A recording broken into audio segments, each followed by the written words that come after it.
this, y'all. Exclusively interviewing Machine Gun Kelly. And we in Canada. Yeah, and buddy. Who is the notorious baddest boy MGK Machine Gun Kelly? Who is he? Me? I don't know about this motherfucker. They're trying to convince me that this is the real Machine Gun Kelly. I don't know about that, Jack. I wanted to give that gift to you as well. And let's go to your first years in Egypt, to Denver, share your highlights. Cleveland, Ohio, to Hamilton Middle School, share the come up in the foundation of the demo, and home of Bone Thugs and Harmony, and being motivated by DMX. How'd you know I went to Hamilton Middle School? Had to check you out. See That's who cool. you are. I'm the archivist. That's sweet. Yep, I was at Hamilton Middle School. That's where the rapping got started for me. It's where my first battle happened. Outside on the fucking yard. Where we used to get it in battle rapping back then all the time, dude. That was where I got my first respect. Was there. I broke into that school, by the way. Figured I'd admit it. Me and my friends broke into that school and trashed it. I thought I'd admit that now. It's been on my conscience for a long time. Not really. But yeah, I've had some good times at that school. We did, me and my friends had this shit called Dumb Bunny. It was like a Jackass recreation. And the school fined us like $500 for jumping off the roof of the school into bushes and shit. And we broke all their fine school bushes. And stamp of approval, the mixtape, to Killing It at Peabody's, and then the Apollo, and then the Delt, the Bullying. What do you want to say to these guys, how it went down? Stamp of Approval was like a mixtape that, I hate that mixtape. I think I sucked on it. My rapping was terrible, but okay. It was a mixtape that I was at the school with, just trying to get off, and that was back when mixtapes and stuff were selling. And I would give it to some people, but it was definitely I was the laughing stock of the school type shit. People just didn't take me. I always got into it with people too. I had a real foul mouth and loud mouth, and I never really let anybody just pick on me, even though I got picked on all the time. I'd always rebel and shit against it. Shit, you see where I'm at now, so I really don't give a fuck, man. All that shit makes me who I am. And Homecoming, the next level, 100 words and running. Super congrats on being in the top freshman of XXL. Thanks, and achieving man. a Woody Award. Thanks, dude. Do my research. Yeah, thank you. Much love. Thanks. Yeah, the Apollo, I think, was something that, I'm gonna shed light on for the rest of my life, because I was the first rapper to ever win there. And that's the harshest stage in the world, you know what I'm saying? Everyone knows about the Amateur Night at the Apollo. 100 Words of Running mixtape is one of my best mixtapes in my opinion. It was where I didn't have money to afford beats, so I just rapped on everyone else's beats in the industry. But it ended up really getting me a lot of respect in the city as far as Cleveland goes. You know what I'm saying? That's when I started selling out shows at Peabody's and shit. And Peabody's is a legendary place, man. It's a huge rock venue, not huge, but it's a very hole in the wall rock venue. A lot of metal heads, punkers. That's where I used to see Tech Nine and them come and perform. And then we ended up going there and we sold that shit out 4 or 5 fucking times. And then we moved up to the House of Blues and then shit like that, And now we're doing shit. Last time I performed in Cleveland was at a a basketball arena type shit. So. Excellent. Yeah. And being featured on the Midwest Block Stars compilation, share on one of the most memorable tattoos you have as well, and your rise to stardom has arrived. Choose your own adventure. We made that song in my basement, and Alice in Wonderland was about LSD and marijuana. The second verse was about LSD, the first verse was about weed. Which, I think was a really cool fucking song, just because nothing was blatant like everything else is in music now, It was very it was all metaphorical and very trippy, and we shot the video in a fucking forest where that's notorious for hosting LSD heads and shit in Cleveland.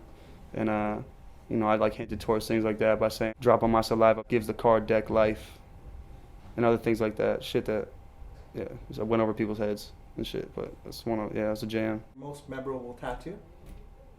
Probably just the lace up one, man. I start to hate tattoos because it's so cliche now, you know what I'm saying? The only tattoo I'm proud of is anything regarding this family that's lace up and EST and shit. So my EST tattoo, 2 lace up tattoos, those are what I'm about. Everything else I just look at my skin and I'm just culture, the popular culture has ruined all of this that's on my body for life, you know what I'm saying? So I get upset. And lace up the tape, the banger Cleveland. Grinding hard Get Rich or Die Trying. Your innovation of your style and flow. and your chip off the block, the second verse. Whatever you want to talk about.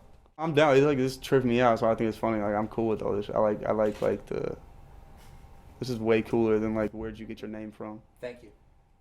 Cleveland song is forever gonna be classic, just because, you know, we went overseas and performed that song and people knew it, and I just thought it was funny because it's about the city that promoters at one time were like, you're never gonna get. We don't want. They said that they didn't want to book us because they felt like no one outside of Cleveland would buy tickets to see me because I talk about Cleveland too much, and then like, you know, here we are in fucking Canada at like a damn near almost sold out show as of right now.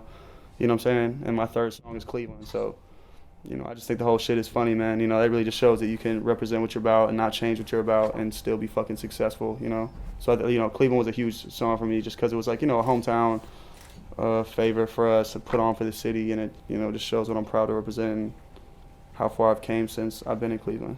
Beautiful. And Half Naked, almost famous. Yeah. And the fans have arrived. The kids be buying more than 16 copies. How did the EP go? And the craziest thing you've ever done?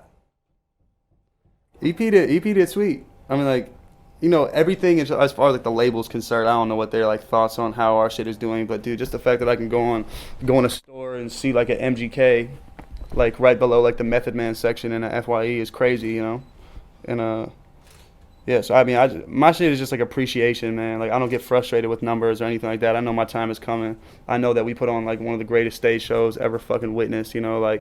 I fucking hate people that just open doors that they don't need to open. You know, I see us as like a modern day Led Zeppelin, you know, because like there's so much more going on stage than just the lead singer, who's me.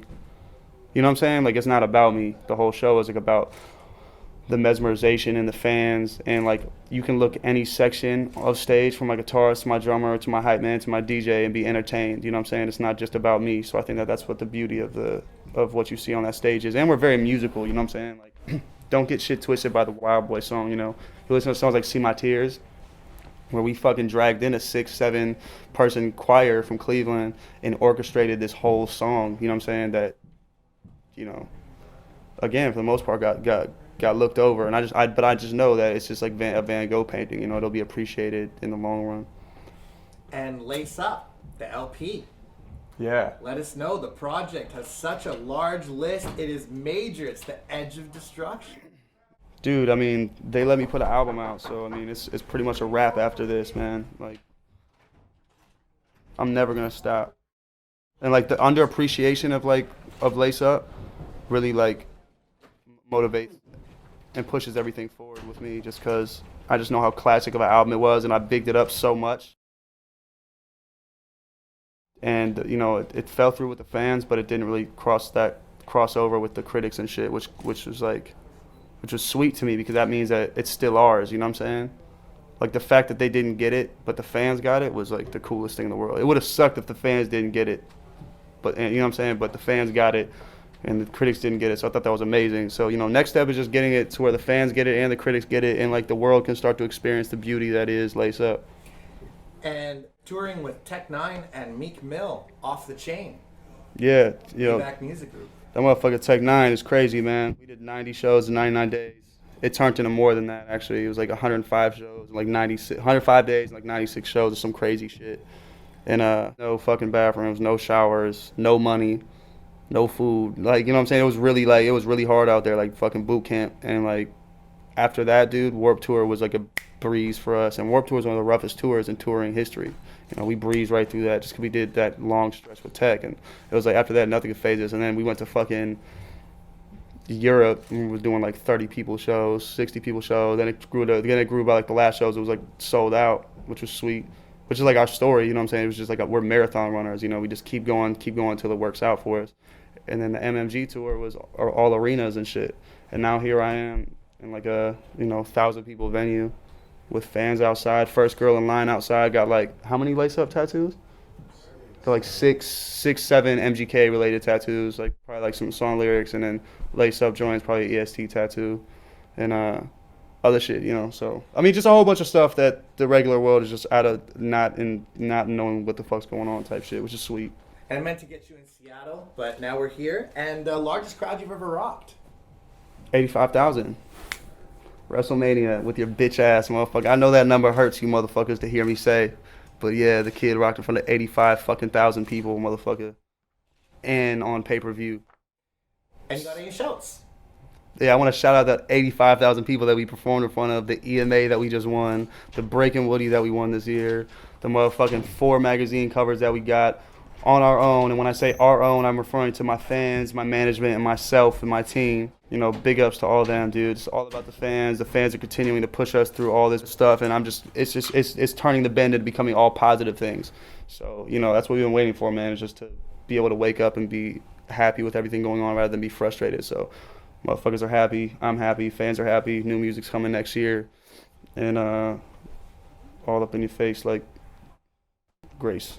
And shouts to EST and Universal Canada. And this is the Archivist, and you already know the name, y'all.